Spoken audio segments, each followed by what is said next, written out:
Hey YouTube, your host here, Big Z. Welcome to Big Z's Cash City Picks. This is the review of September 17th, Week 2 NFL football.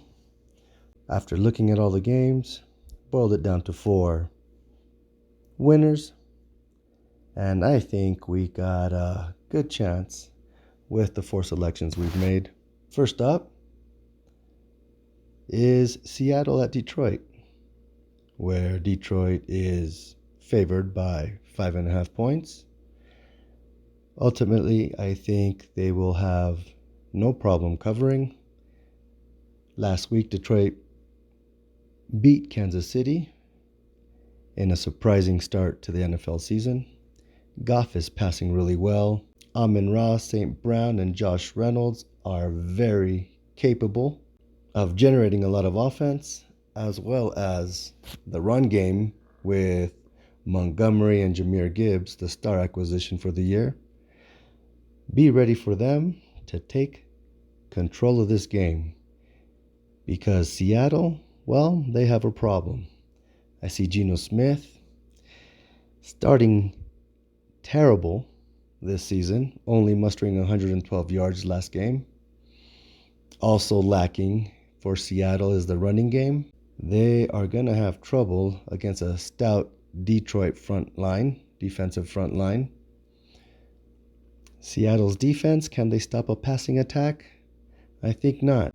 They allowed over 330 yards passing last week, though they did do well against the run. However, that's going to be tough against the running back talent of Detroit. Be ready to invest a half a unit. Detroit to cover 5.5 points, real easy. I think this one will get us to Cash City. Up next, I am looking at the opportunity we might have in the Indianapolis-Houston game. Indianapolis will be visiting Houston. Looking more closely at the Indianapolis-Houston matchup, I like their rookie quarterback, Anthony Richardson, the first-round pick from Florida. I was impressed with his poise in a tough Jacksonville matchup last week. He was able to throw over 220 yards. He has a good connection with wide receiver Pittman. I am looking for that chemistry to continue. I see a lot of offense coming from those two.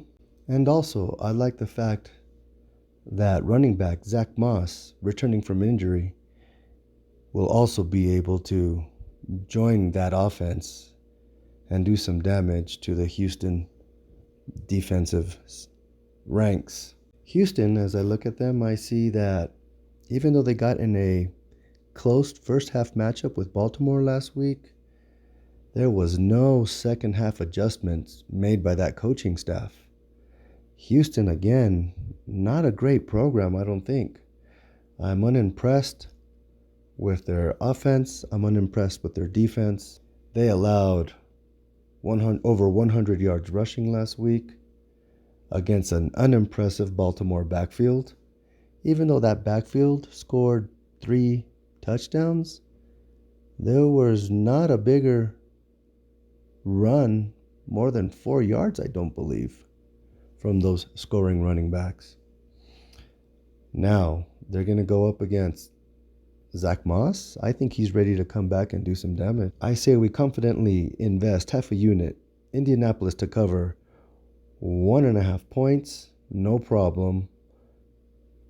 Even though Indianapolis is away at Houston.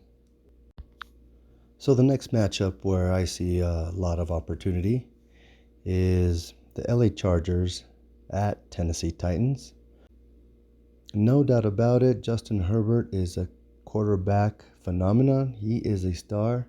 He is awesome at distributing the ball. He did really well last week against the Miami Dolphins, and that's a strong Miami Dolphins defense. He had over 220 yards. Now this week against Tennessee, even though their star running back, Eckler, is out, I do believe in the abilities of Joshua Kelly. He had 91 yards and scored a touchdown.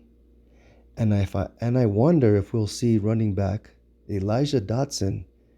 He is, in my book anyway, somewhat of a sleeper running back.